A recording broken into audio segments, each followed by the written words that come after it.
Kanara, silakan. Iya Bang, kemarin saya kan ada naik di komalnya Nandar karena saya penasaran. Dia suruh buka ayat yang dimana ayat itu menurut dia Yesus itu berpoligami dan punya istri 3. Dan saya cari ayat yang dia bilang itu tidak ada. Tapi dia suruh kita mencari dongeng yang dia sekarang sendiri. Karena saya cari, bahkan saya penasaran buka komal, semua pada bilang nggak ada, mana ada. Dan saya juga semalam nonton film Yesus itu justru dia banyak pergi ini ya sama murid-muridnya. Nah, makanya aku pikir dari kalau umpamanya di pikiran saya itu kan dari mana Yesus bisa sempat punya istri 3, sedangkan dia mencari orang yang berdosa dan diselamatkan sama dia, seperti itu Ya, Kak.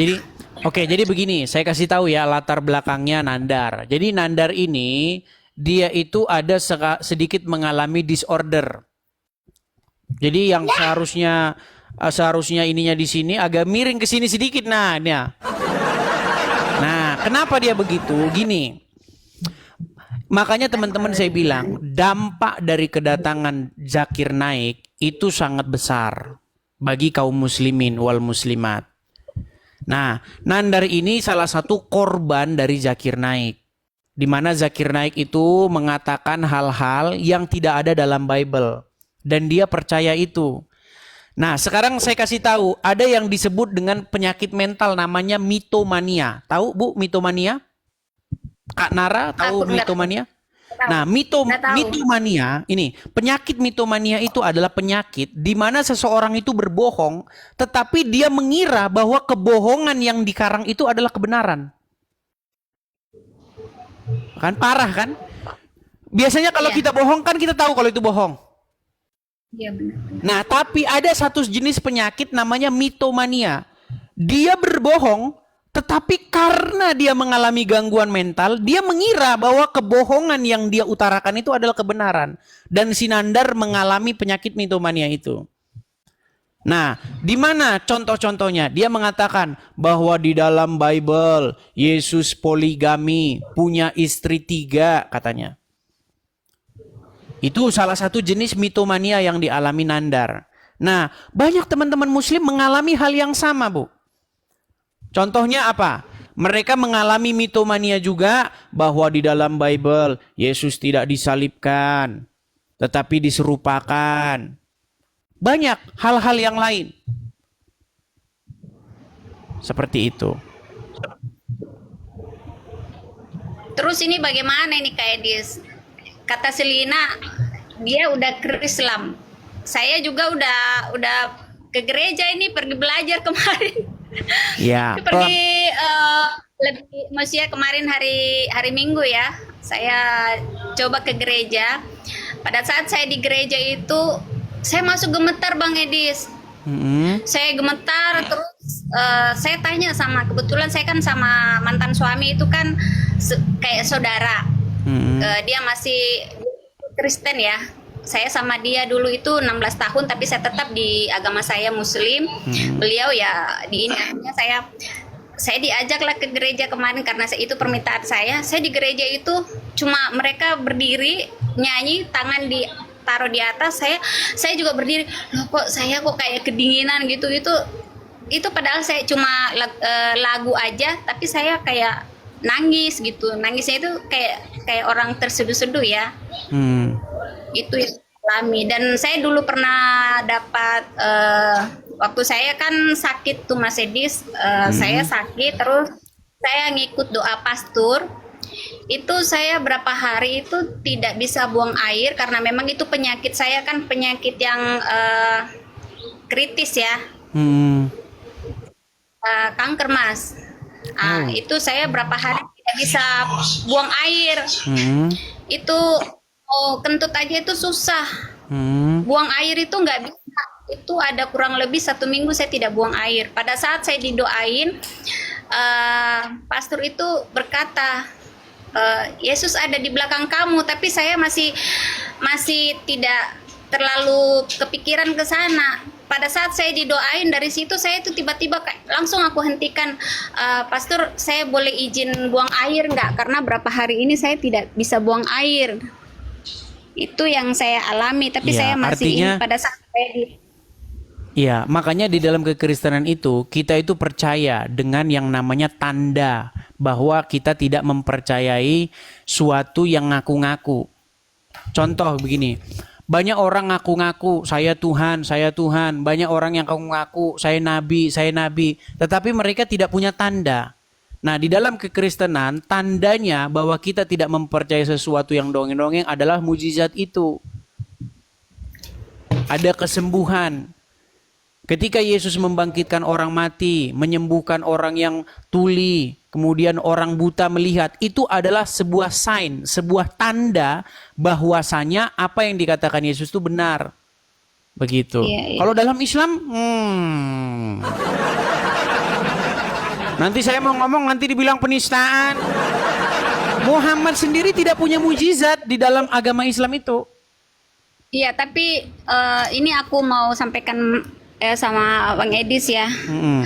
Bang Edis buka acara seperti ini, aku baru tahu, ya kurang lebih 10 harian lah.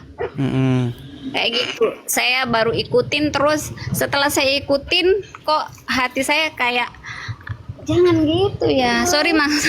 Hati saya kayak kok dengan adanya Bang Edis ngomong, saya kayak pengen taunya tentang Tuhan Yesus gitu. Tentang Yesus Ya. gitu kan. Ya, Makanya saya pelajari terus.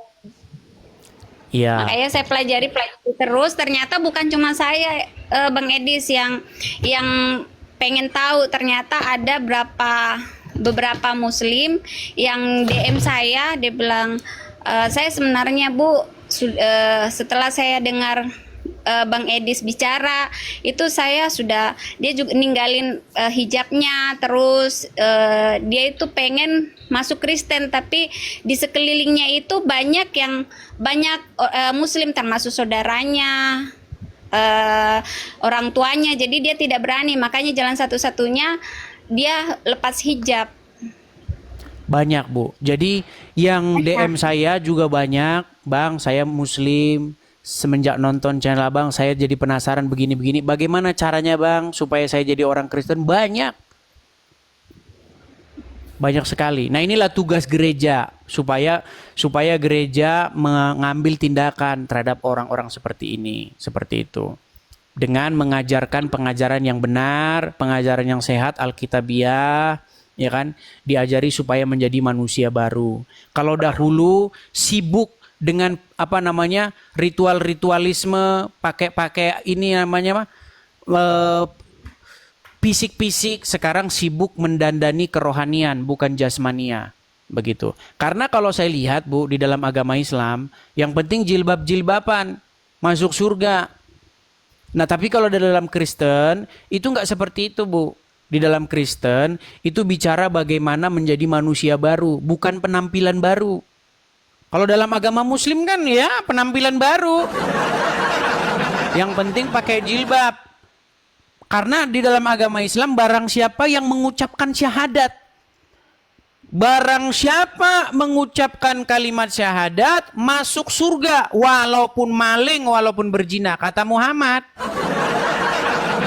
Makanya kalau saya lihat Bu ya, dalam agama Islam itu memang berubahnya itu berubah penampilannya, tidak berubah hatinya.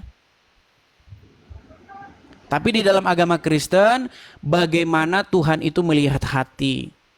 Kalau dalam agama Islam, ya saya mohon maaf ini, kalau ngomong begini nanti takutnya Ibu Nara tersinggung. Saya kasih contoh ya Bu Nara ya. Nih, saya kasih contoh nih. Tidak. Saya naik ke sini tidak mungkin mau tersinggung lah. Nih, ini saya kasih contoh nih. Inilah orang Islam ketika mereka menghadap kepada Tuhannya, kakinya harus begini. Betul? Ini kakinya harus begini. Nah, makanya saya pernah mengajukan pertanyaan nih. Kenapa kaki harus begini? Kalau nggak begini katanya nggak sah sholatnya, nggak dilihat oleh Allah. Tidak, ini harus mengulang kembali. Nah, makanya saya bilang, kalau di dalam agama Kristen, manusia melihat apa yang dilihat oleh matanya, tetapi Tuhan melihat hati. Manusia melihat apa yang nampak, tetapi Tuhan melihat hati. Makanya di dalam ajaran agama Kristen, datang kepada Tuhan bukan soal kaki. Makanya saya bilang, Tuhan di dalam Bible melihat hati, Tuhan di dalam agama Islam melihat kaki. Saya pernah tanya nih kepada muslim, kenapa kakinya harus begini? Bukankah kita datang kepada Tuhan dengan membawa hati kita?